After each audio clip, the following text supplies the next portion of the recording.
propos. La parole est à Monsieur Revol, puis Madame Négré, Monsieur Savy, Monsieur Assaf. Et ensuite, Monsieur Calva répondra aux différents intervenants et je conclurai. René, bonjour. Bonjour, Monsieur le Président. Bonjour, Monsieur le Président, mes chers collègues. Voilà, je pense que la discussion d'orientation budgétaire doit toujours être prise au sérieux puisque c'est la définition d'axes qui nous permettent ensuite de construire le budget qui ensuite engagera des discussions. Donc, je ne me prononcerai pas sur le détail, mais je me prononcerai sur les orientations qui ont été proposées par le vice-président et je tiens à le féliciter pour son travail. Je sais à quel point il est difficile. Nous sommes face à une crise inégalée depuis la Seconde Guerre mondiale, à la fois de l'offre et de la demande en même temps, avec un recul du produit intérieur brut qui, selon les analyses, varie entre 8 et 10 points de PIB, ce qui est absolument considérable. Nos collectivités, et dans ce domaine beaucoup plus la métropole que les communes, les EPCI que les communes, sont frappées de plein fouet dans la mesure où une bonne partie de leurs recettes sont liées à l'activité économique et naturellement ces recettes sont en partie effondrées. Et d'autre part, les dépenses ont augmenté liées à la nécessaire protection des populations dans cette situation de pandémie. Cet effet de ciseau produit nécessairement un recul, une difficulté. C'est le cas de nombreuses crises dans l'histoire où nos collectivités ont été confrontées à ce type de choix dans des proportions bien moindres. Et quand on est face à une crise, comme le disait Keynes, répété à envi par Mendès France, il y a deux types de réactions. La première action consiste à avoir peur, à se confiner, à s'enfermer, et puis à attendre que ça passe et à accumuler un petit PQ pendant ce temps. C'est la dominante de l'épargne.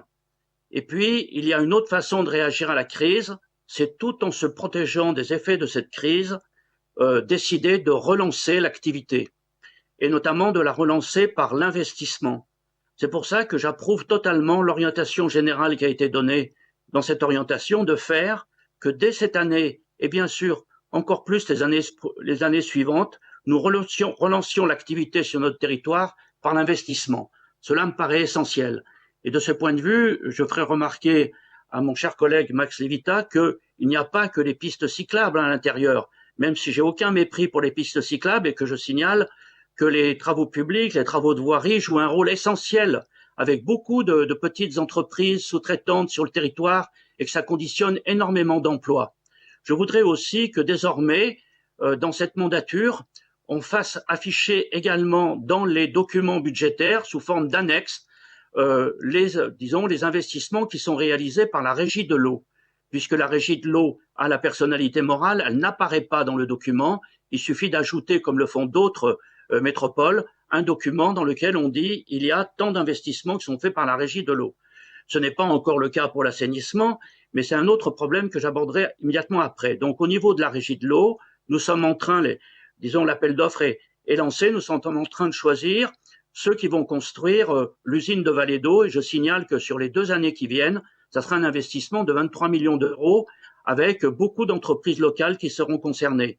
En ce qui concerne l'assainissement, qui lui est un budget annexe au sein même de la métropole, eh bien, nous voyons bien que nous allons développer un investissement qui, sur les années qui viennent, sur les 5 années qui viennent, qui sera autour de 230-250 millions d'euros, ce qui est une contribution majeure. Et à ce sujet, je tiens à montrer que lorsque nous décidons un investissement majeur, je souhaiterais qu'en même temps soient décidées, des clauses assez fortes d'insertion. Nous en avons la possibilité avec les marchés publics.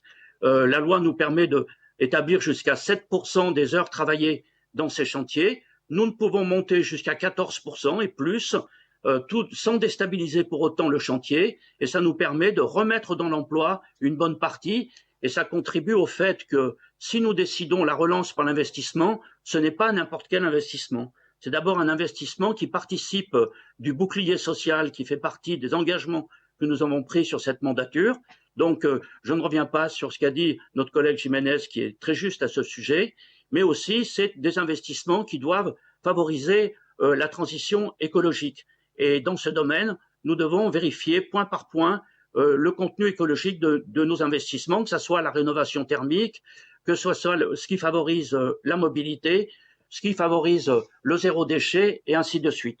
Donc je crois qu'il faut que nous faisions le choix tous ensemble, malgré la difficulté, parce que j'ai bien compris que la capacité d'investissement est en partie déterminée par notre épargne brute et encore plus notre épargne nette.